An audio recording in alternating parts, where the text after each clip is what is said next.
from uh, a standpoint of like human services and service delivery, do we have to bend to the customer's needs and goals? Like literally, that's the whole point. Like that's what we're here for. Like I don't know how else to say that. Like it's kind of Yeah, like I work at Starbucks. Do I have to make the coffee? I mean, it's that's kind what of I what told you them. signed up for. Yeah. Yeah. It's kind of what you signed up for. And so it's like I've been on this like kick lately about again being purpose driven and remembering why we're here and what we do and whatever that looks like and what outcomes are we hoping for. And as a coach, like what the outcome is or what the goal is or what people want to get out of coaching is 100% not up to me as the Mhm. coach. Like I don't have goals for my client except for they get what they want or they get what they need or what they're looking for. That's my goal. I want to make sure that the time that we spend together is a value to them, but what they get out of it is 100% like not my choice.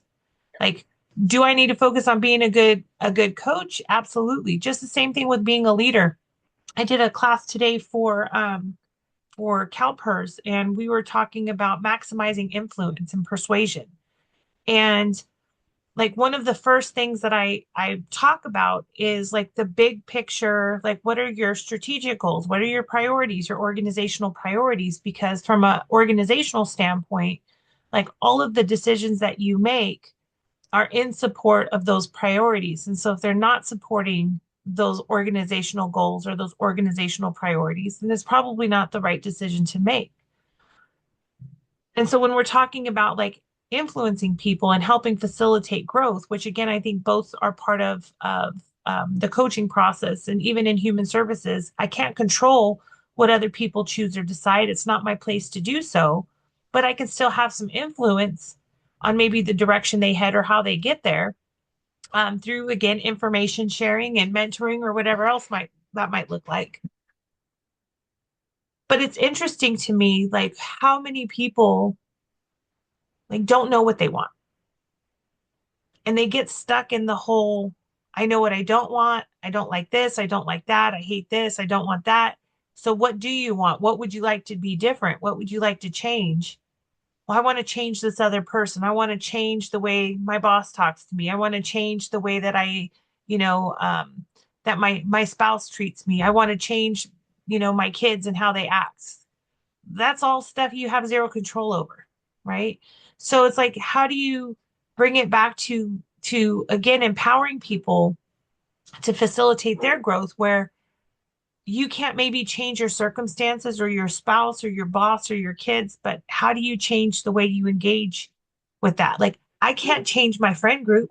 I don't want to. I mean, they are who they are, and that's great. Like, they are allowed to be whoever they are, but I can also be who I am and say, this isn't for me anymore. So, this is like the idea of facilitating growth is for me the first step helping people recognize and see what it is that they want or what they need and put that into words, which is, I think, for almost everybody, the hardest part. Yeah. Like the hardest part. I don't know exactly what I want, but I know it's not this, right? Right. So how do we talked in the last episodes about evoking awareness, right? So what are we doing to help people evoke the awareness of I know what I want, or at least recognizing I don't want this. So how do I explore what else is out there, right? But I think a huge part in facilitating client growth is to recognize that where they end up is where they end up, and Right. it's not about us, right? And that's a huge conversation we've been having the last couple of days in the classes I've been having about ideas of what we were taught people should expect and people should want, and how it may not be taught what other people expect and want in this generation, in different socioeconomic statuses, in the ideas of we're in control of a situation. And when there's a power imbalance, people are going to come at you defensively sometimes if you have not shown them that you respect their wishes and their ideas, right? And so Hmm. there's going to be conflict, there's going to be challenges. And so, what is it that you want to accomplish with your team? If you want them to be afraid of you and dependent upon you, then go ahead and keep telling them how they're supposed to do things, as opposed to you want them to be independent and be capable and be able to lead their own outcomes in lives and jobs, then you need to help to build their ability to make decisions without you and be able to explore options that you may not always necessarily come up with or agree with, right? Yeah. And as long as it ain't breaking a rule, it really can make a difference that especially with clients in helping positions, those people who may have never had an opportunity to have somebody ask them, what is it that you want, Hmm. right, rather than, well, what what do you want me to do, as opposed to what do you want, right? Hmm. And it's not even just clients, it's coworkers, I mean direct reports, right? If you were raised in a if you were raised in an environment like me where, I had managers, well, just deal with it, rub some dirt on it, suck it up, you know, don't be soft, right? And so you figure, okay, well, I got to go with the flow. And so, and hierarchy means that you know more and that you know better, right? If that's the culture that you were raised in, it's very hard to change that. But what are we doing for our folks who feel like they have no capability of changing their lives because no one's ever given them the tools to decide, what is important to them rather than what's important to us, Hmm. right? And so just even thinking about that, those competencies there in that eighth one, right? Talking about wrapping up and helping people to, state what it is that they've learned or where they want to go and how they want to do it and who can help them do it and what their time frame and deadlines are, right? And you know um, when do they want to get started and what did they learn, right? And those things like that where it is truly client centered, Yeah. it is truly employee centered, right? We all have goals and responsibilities we need to take care of and it's part of our job, but also what's something that maybe isn't part of the job description that you want to accomplish this year? What is something that you want to grow as a human being in the position that you're in? How often do people get a chance to think about that, where they have some type of control on their growth? Because it's important. I mean, Gallup just came out with the new top 5 reasons why people look for other work, right? And the number one is um, for the first time, right, work-life balance and well-being. If people don't feel like they're in the right place for work-life balance and well-being, they're going to be bouncing. 51% of American workers are looking for other work, right? I And can, yeah, yeah, go ahead. I would say I can definitely see that. Um, but it is interesting, like creating the opportunities for conversation and reflection. That's not normally part of like how we communicate with each other. You know, from a coaching perspective, obviously it's ingrained into the work that we do. It's part of our process. And so this is like one of the values of coaching is that we do say, like, what did you hear yourself say? What are you learning? What are you taking away from this session? What do you want to put into practice? When do you want to do that? Who's going to help you? Like putting all of those like pieces together.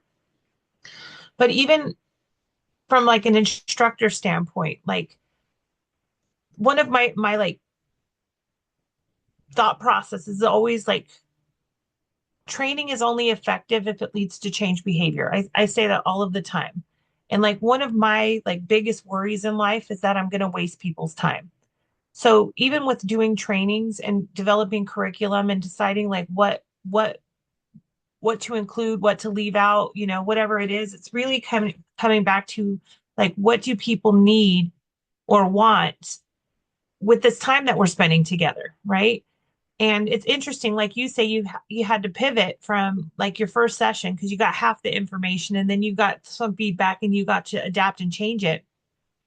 Like sometimes you walk into a classroom and you think you're going in for one thing, and then the class lets you know, like, no, that's actually not what we want or what we need. And so, um, like we have to be really, really flexible with that. But coming back to that idea that training's only effective if it leads to change behavior, this is like something I almost start every class with. And so I try to set the expectation from the beginning that um, at the end of the class today, I'm going to ask you to commit to one thing that you can do differently, either something you want to start doing, something you want to stop doing, or something that you can acknowledge and continue doing because it's working for you. And so be thinking about that as we go through all of our content today. I want you to be thinking about like the one thing that you're going to focus on um, to make use of your time here. And so for a half day class, I do it at the end of the half day. But for a full day class, I actually have my favorite after lunch question. And my favorite after lunch question, like if we go to lunch and we come back, I always ask the question, what's been helpful, interesting, or insightful for you so far today?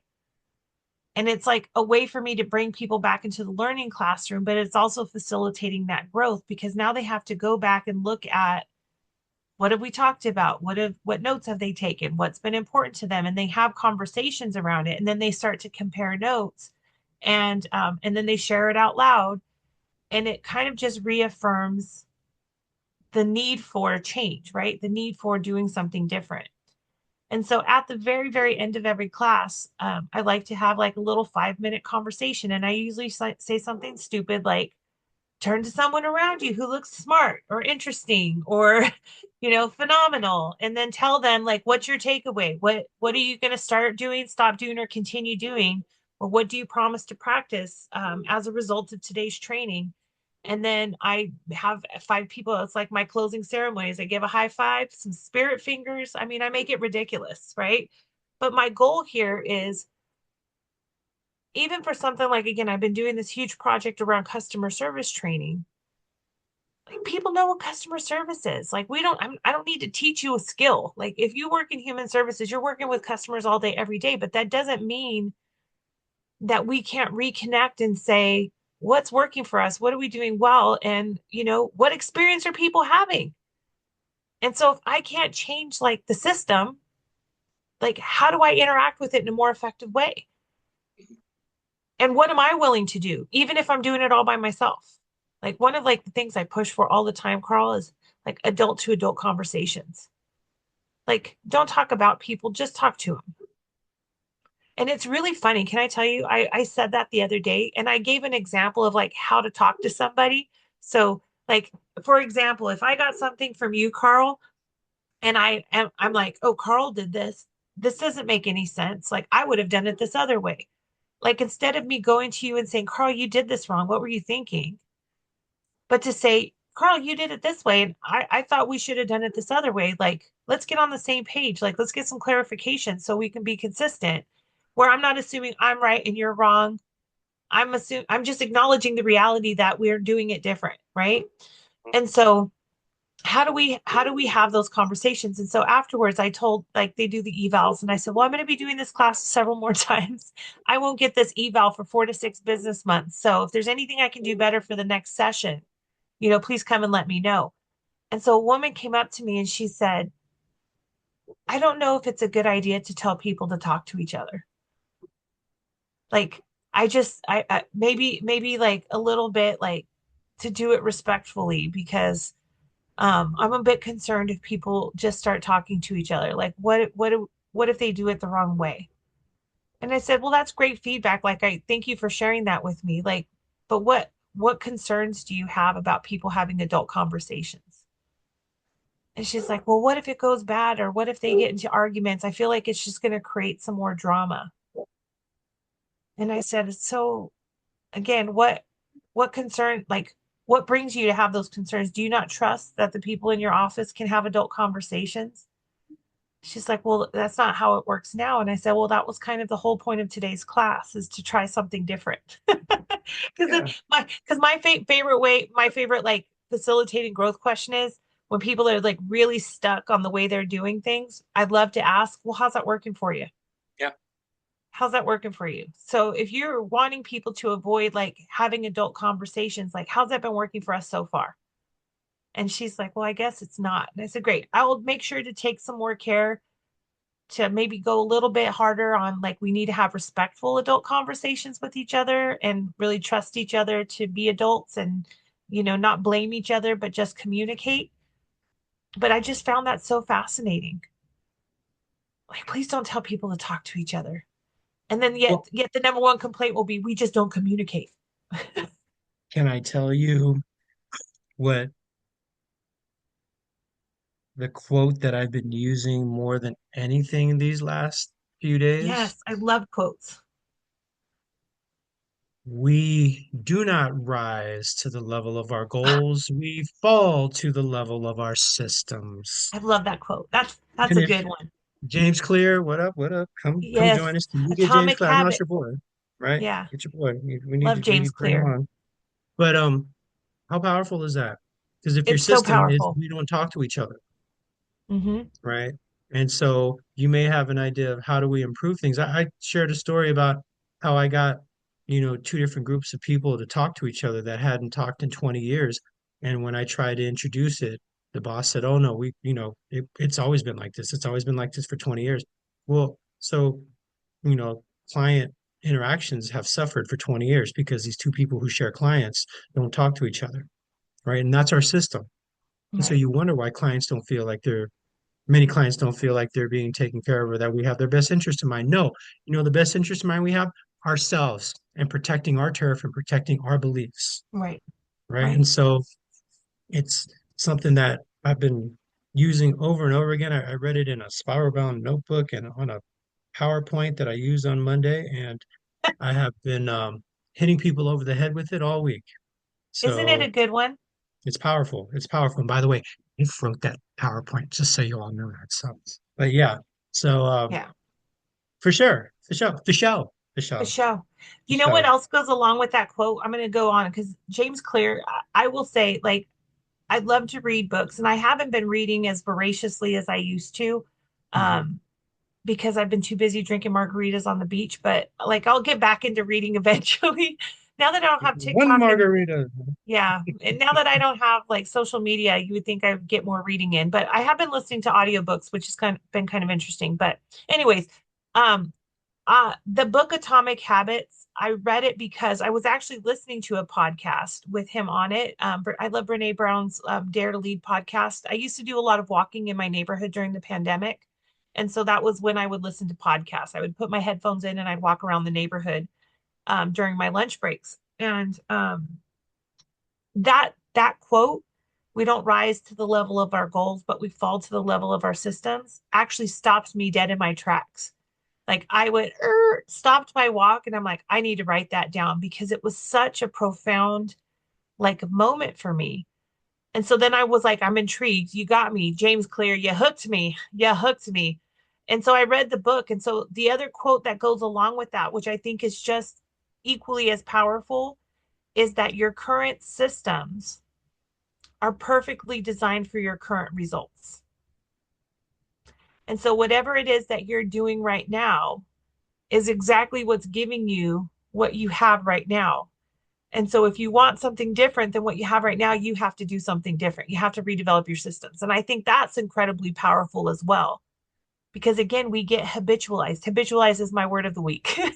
We get habitualized to what is, even if it's dysfunctional, even if it's not serving us, even though we know it's not in our best interest. But because it's habit, because it's normal, because it's something we've always done, we don't always have the courage or the wherewithal or even the awareness to step back and maybe try something different.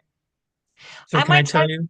Yeah, go ahead. Tell me. No, go Tell ahead, me. go ahead, go ahead, go No, ahead. I just was going to say maybe I'm going to step back right now and, try this life without friends and see how that feels. And I might miss it and go back to it. I don't know yet, but I'm going to try and see what happens.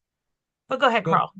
so what I've been pairing that James Clear quote with is another quote where I'm not quite sure where it's from, but it really has always resonated with me since I heard it. You do what you've always done, you're going to get what you've always got. Yeah. Yep. And so if what you're doing is working for you, how's it working for everyone else? And if it's working for everyone else and you are seeing positive impact on the people that you are interacting with, cool, right? Is there a way we can Henry kick it up a Ford, notch? by the Yeah. way. Henry What was Ford, that? that's where that quote comes from. Henry Henry Ford. I Ford? looked it up. I could Yeah, not know. I had to look it up. Sorry. right. Yeah. So it's if that's working for you and what you do, cool. If something's missing, how can we tweak it even just a little bit? Hmm. Or how can we make wholesale changes that make a difference in the lives of the people that we affect? And guess what? As a manager, as a leader, as a helping professional, as a coach, your job is to help affect change in the lives of the people that you interact with. You have a direct and profound impact on lives. And if that is not something that you are recognizing or acknowledging or working towards as a focus, you're doing it wrong. Hmm. Yeah. You know, and again, I feel like I don't want people to change for the sake of changing, right? If it, I don't know who said this quote, but if it ain't broke, don't fix it. Right. Yeah. you know, like facilitating change is not change for the sake of change. It's change because you want something different. You want a different outcome. You want a different future. You want a different relationship, whatever it looks like. But wishing and wanting it doesn't make anything different. You have to do the work. And so I think with the evoking awareness, that is like the first part of it. It's like you have to know what you want. And then facilitating change means now let's think about how we're going to do it. Like what are the plan? What's the plan? So evoking awareness is here's the result I want. And then here's how I want to get there. Here's the plan. And it doesn't always have to be like a PowerPoint with seven, or what's the other one, a spreadsheet. Like a project management plan, 1A, 1B, 1C, 2A, 2B, 217. Like it doesn't have to be that serious. Sometimes it's just like it starts with one step. Like it starts with one step. And so what I might do as a coach is, if you're telling me you want to make a change, and you're thinking about it, you're not quite sure, I might ask you a question of, well, to feel more certain, like what's the first thing you want to consider? Or you're wanting to make this change, like how are you going to benefit from making this change and doing this differently?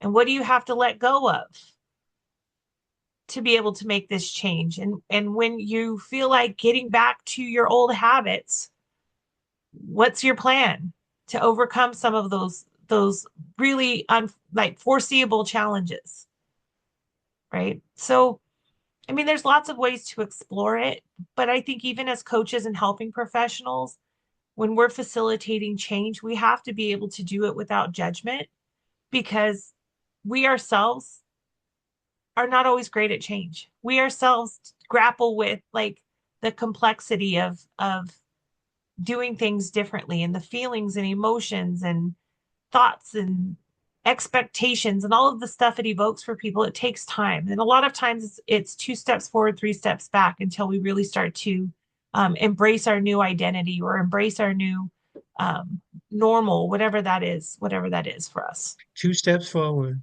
3 steps back. We come together Yeah, because because opposites opposites attract. attract, and it ain't fiction, it's a natural. Oh man, I used to dig that video. I'm voguing. I know she doesn't vogue there, but I can't do the full like Texas You can- two step. I can't do the Paula Abdul, no, no. Or I even love the cool Paula. cat. The cool I love cat, yeah. Paula. But yeah, Yeah. no, but I think the support, and I think the other part of helping professionals and managers and leaders is, just because someone decided to change, or they're making movement in the right direction and sometimes falling back on old behaviors, like we have to let go of like the shame Hmm. I thought you said you wanted to be a better communicator. How come you're giving me the silent treatment? Like Right. all that does is like create more roadblocks. It doesn't remove any of those barriers. And so Yeah. like come back like you know what, Carl, I know that you had said that being a better communicator was going to be really important to you. Um, and I also noticed that you didn't say anything at all during the unit meeting today. So is that still one of your goals? Or just even, well, you said you wanted to be on time to meetings more, and you're 5 minutes late. So what does that say about your commitment to your goals? Right. Can That's you to can me, you that can feels you hear the judgy. shame? Oh my I God, do. can you? Yeah. Yeah, yeah, Yeah. right. So I'm using your messages that you gave to me in confidence and in power as a way to keep you down and to humble Hmm. you. Right, which is I mean, it's just like when we think about those ideas of facilitating growth in that eighth area. Basically, it's asking people, what did you learn? What did you hear yourself say? How's that Hmm. working for you? What are the things you want to do? But it's a paradigm shift. What a lot of people in authority, a lot of people who feel like they're in authority or feel like they have to have authority, what do? Well, I heard this today, and I think you've grown a lot. You've done this today, right? But it's a different mindset rather than I think you've done this. How do you feel about what you've done? Hmm. Right. And I think you mentioned, it might be different for some people. I think it takes away a lot of their power and authority that they didn't even realize necessarily that they had or that they wanted. Right. And it may be a humbling wake up experience to say, oh shit, this is something I'm used to having. And if I don't have it, then what's the power dynamic? Hmm. And the idea is the power dynamic means if you have power and this person doesn't, how do we help raise them up closer towards your power so that everything changes and a rising tide lifts all boats? How do we help them to where they feel capable of meeting your expectations and performance? And I always say this to workers, I mean to bosses. How empowering is it to be able to have your staff be able to take care of stuff while you're gone, right? How much would you enjoy sitting at the pool with your Mai Tai in your hand instead of your phone or your laptop? How liberating is it to know when I go to vacation, or if I have to call in sick, my people got it, so I can rest and recuperate and have a quality of life. But some people hold on to that idea. I need to be there. I need to be able to be part of every decision. I need to be able to make sure everything is going right because it's my responsibility, which is legit. Some people feel that responsibility so much that they feel like they have to act on it and live up to it. And really, at the end of the day, your responsibility is to the performance of your team. So if your team is performing and you don't have to be there, dude, great job.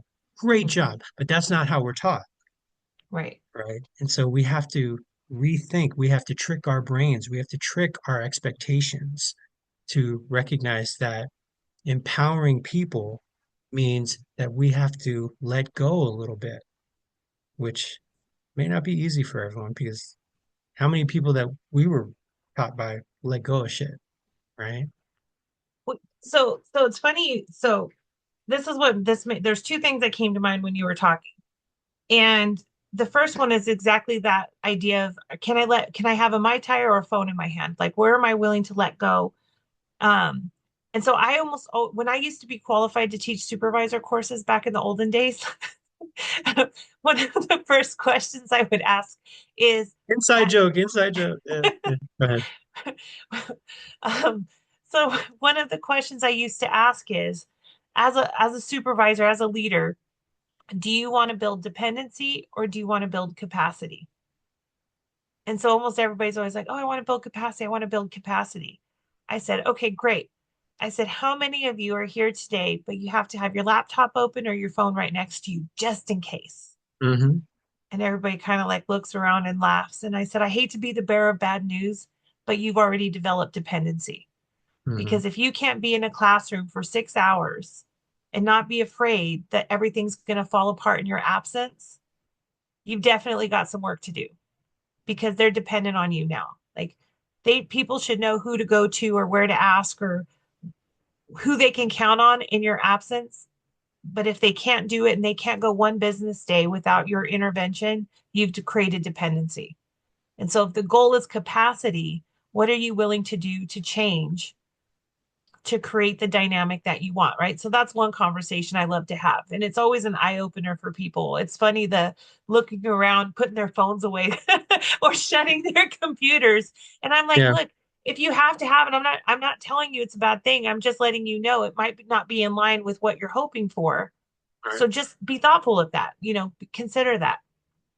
The other thing I wanted to share with you about again facilitating growth is that there has to be some grace with reality when people are going through change because again the status quo is very seductive. I mean very seductive. I'd love to ask the question and I'll ask you, Carl, do you ever go on hikes? Do you like to hike Um, I did in a past life, yeah. in past life? Okay, so when you Yeah. did hike, do you follow the already established path or do you go off into the wilderness? I follow the established path because I hate falling down and getting lost. Perfect. So Mhm. this is true for most people. If you go for a hike, even if you're not like an experienced hiker, if you go to a hiking path, most people will stay on the already established path because it's safe. We know it leads somewhere. We know other people will be around. And that's like the status quo. That's the habits. That's the things that we already do. It's the culture. It's whatever it is. And so when we're looking to change and we're looking to grow, it's the equivalent of having to form a new path. And so I have to venture off into the unknown and I might get hurt, I might fall down, I might get lost, I might get exhausted, whatever the case may be. And you still have to go on that path several times before it starts to form a new path, right? You have to trample the grass. You got to move the rocks out of the way. You've got to find out what's safe for you and navigate through some of the detours. And so it takes a whole lot of time and effort to, again, establish this new route in your life. And a lot of times where people like struggle with change is that I'm establishing my new path and I'm super motivated to do so. But as soon as something big, like, ooh, came across a rattlesnake, we go right back to the established path because it's safe for us. And so part of what I want to create for people is a bit of safety and acknowledging their humanity. So I know you started doing my baby class, my lead worker series. And one of the things I love to do, I always like to start. It's a 5-day series, and so there's homework in between. There's like little assignments that people need to do in between classes. And I always start out the next class with, what have you done differently? What have you tried? What's worked for you? What hasn't worked for you? But I also give people another out, and I'll say, if you went back to work and the status quo sucked you in and you didn't do the homework, that's okay. But what I want you to do is own it and say, I didn't get a chance to do it. Here's what got in the way. And here's what I plan to do differently next time. And that's like my way of acknowledging that I'm not going to shame you for not doing the homework. I know what it's like. You're in training all day. You come back, you've got 647 voicemail messages and 2,947 emails, and you know you get sucked back into the work. Sometimes your development becomes a low priority, and that's okay, right? And that's okay. Yeah. So giving people that opportunity to also acknowledge, like maybe I didn't do what I wanted to do, and I don't have to feel shame for it. I can acknowledge it and move on and decide what am I going to do differently next time. That's part Yeah. of, I think, facilitating growth. Yeah, absolutely. And just recognize when we help someone to start on a change pattern, that they're going to suck for a while. Mm-hmm. It's They're going to normal. suck, they're going to fail, they're going to stumble, they're going to feel uncomfortable. And if we are not prepared to support them in that sucking, if we Mm-hmm. aren't prepared to be empathetic and non-judgmental with it and recognize that you're in the J of the J curve Right. and those incremental, you're doing good. Look how far you've stepped out. I'm really proud that you're still trying. Keep it up, right? No one gets this right the first time. People are going to feel this for a while. You're feeling this right now. I understand. I'm here with you. That's those words sometimes and the actions behind it, right? The looks of support rather than judgment, right? Really can make a difference in how someone feels capable of addressing something that they want to make meaningful change in their lives, in their professions, in their careers, right? And if that's not something we're used to doing, guess what? We might suck at that too for a little bit, Yeah. right? So let's suck together, right? But let me ask, Tiff, how do Yeah. we suck together? What would you think if you're trying something new and I'm trying something new and we both are affecting each other, we're interacting with each other and we're both not as capable in that situation? What's going to help that person who has the authority in the authority in the power structure? Yeah. Hey, I'm helping you, get to where you want to be, but I kind of suck at this because I'm new at this, right? So what can this person do to support this person's growth? Well, from my perspective, I think the most important piece is just the checking in. And I call it checking in. It's not judgment, it's not necessarily feedback, but it's just being able to provide that kind of support with no judgment. And so like part of like my favorite questions is what I just said, what's working, what's not working. I know you're going through some change, what's gone well for you and what's not working, what do you want to do differently? And the other thing is I'd like to check in with people about like this was your goal. How are you feeling about that? Is it still the path that you're on? Have you changed your mind? Because sometimes people do change their mind. When I was in employment services, I used to get people all the time who are like, I want to be a chef.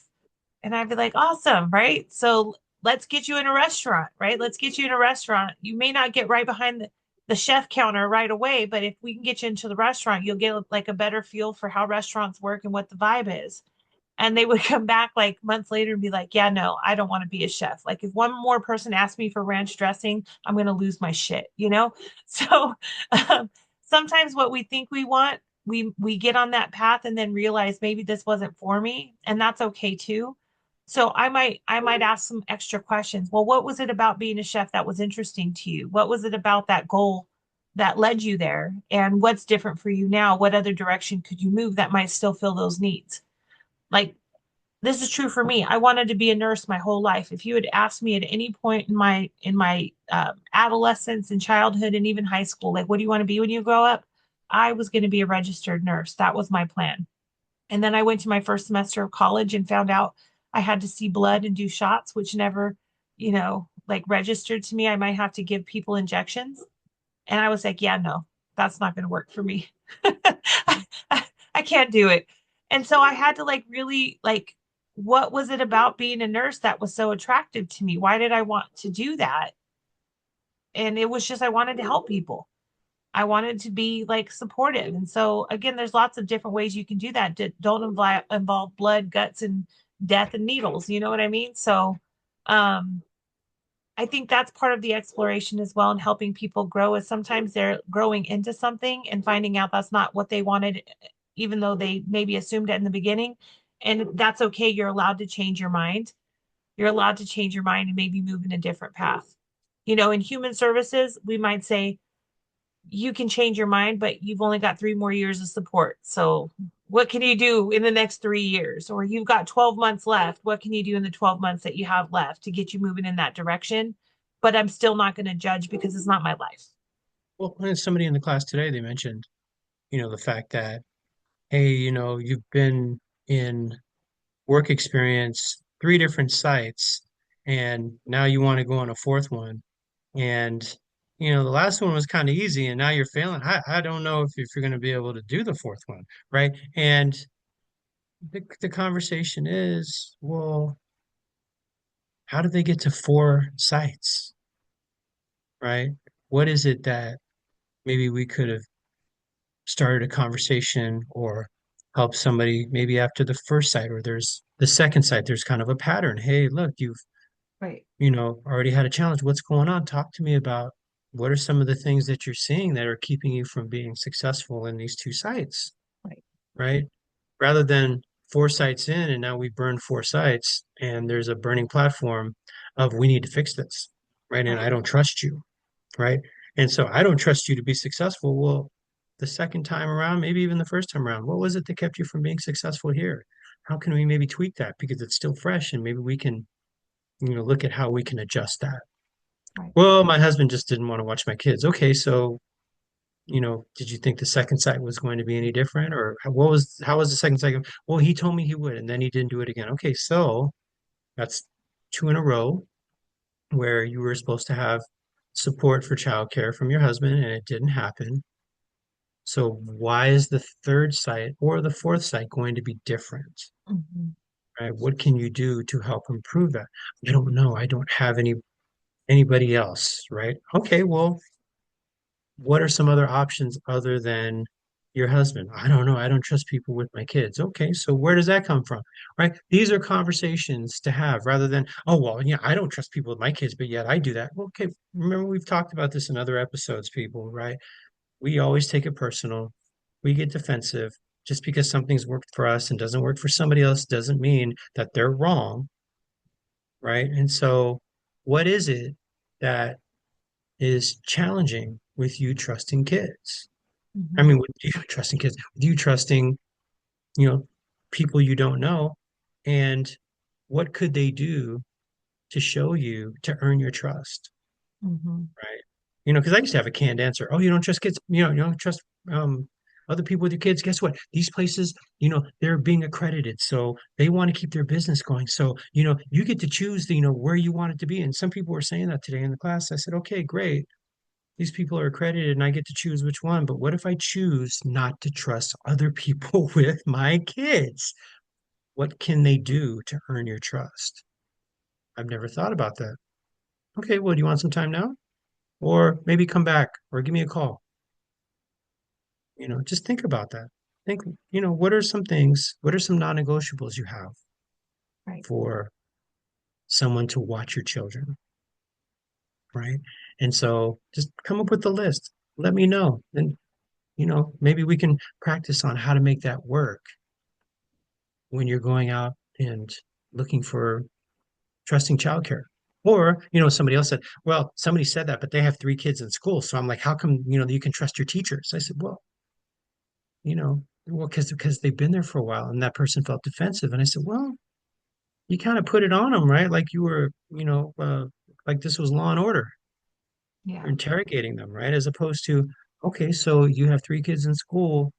What did those teachers do to earn your trust, right? Rather than telling somebody they should feel a certain way, asking them to explore why they felt specific ways. That's empowering. That's Hmm. enabling people to be critical thinkers rather than waiting for us to give them answers, right? It's such an important piece, I mean, because we want to go to problem solving. We want to go, this works for me. This is how I've done it. This is how I've seen other people do it. Great. So that's worked for you, right?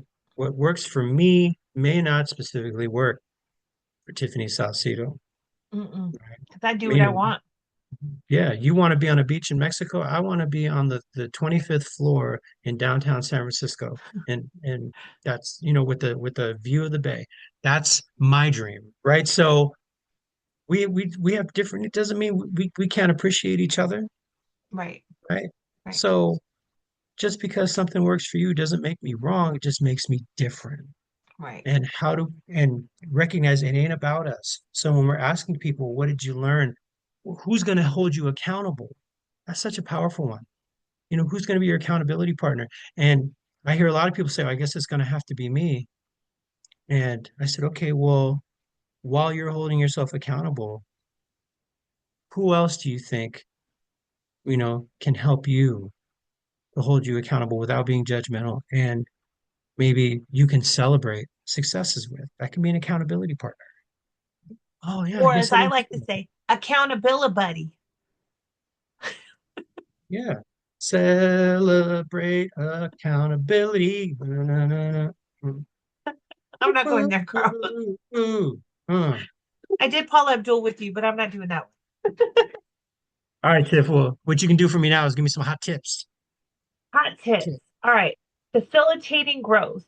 First and foremost, I'm going to say start with you. That's kind of always where I think I start. Is start with you.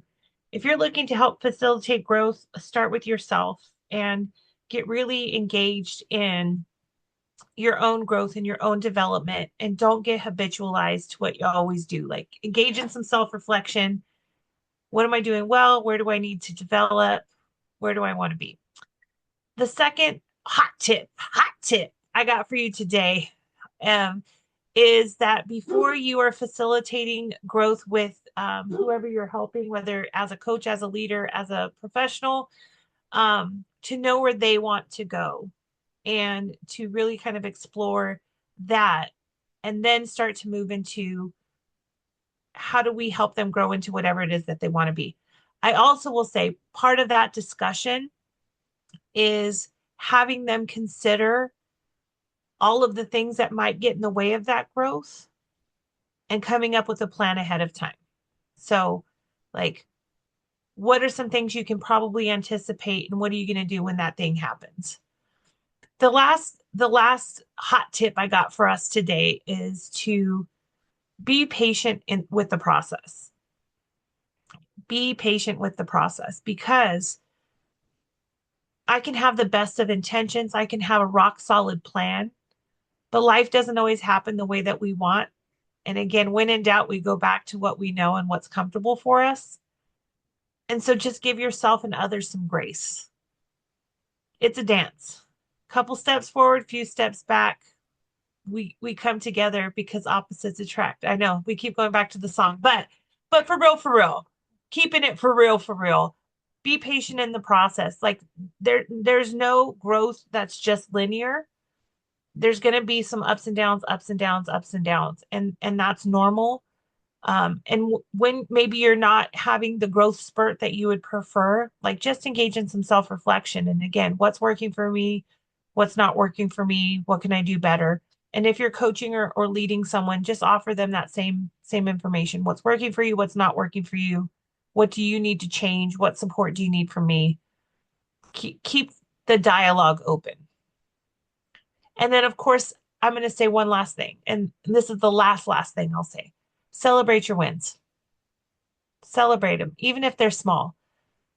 I went through a period, you probably won't believe this about me, Carl. You're not going to believe this, but I used to have a real problem with saying the F word at work a lot. My nickname was F Train. Just saying, F Train. And you know what was wild? The every time I would say the F word, my boss would walk in. Like she knew. Like she knew. Like she's waiting at the door. As soon as I would go, she would walk in the door every single time. I mean, it was so crazy. I got busted every time. And so I got a lot of feedback that I had to watch my mouth. I got to watch my mouth. I got to watch my mouth. And it was a hard thing to change my language, but I would celebrate every day I went through the work day and I didn't say the F word at work. It was a good day. And and now every once in a while one will slip out and it's always embarrassing when it does, but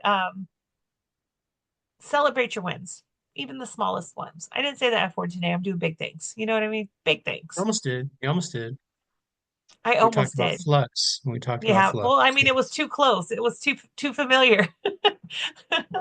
You know, We too we give familiar. no flux. Yes. Yes. All right. Well, that's that. Thank you very much, Tiff. And Thank you. thank you all for listening. And if you have anything that's on your mind you'd like to see us discuss, or any topics that you'd like to see us have a guest come in and share with us, that can partner with us, you just let us know. Drop a line, drop a comment, right? We have our Facebook page, we have our Instagram page, right? And so, we're definitely responsive to them things and looking forward to hearing back from you. And until that day happens, Keep. I'm Carl. And I'm Tiff. And let's keep it real. Keep it real. Yes. Woo-hoo. Mm, mm, mm, mm, We're mm, singing the mm. outro now. Okay. Okay. Yahoo!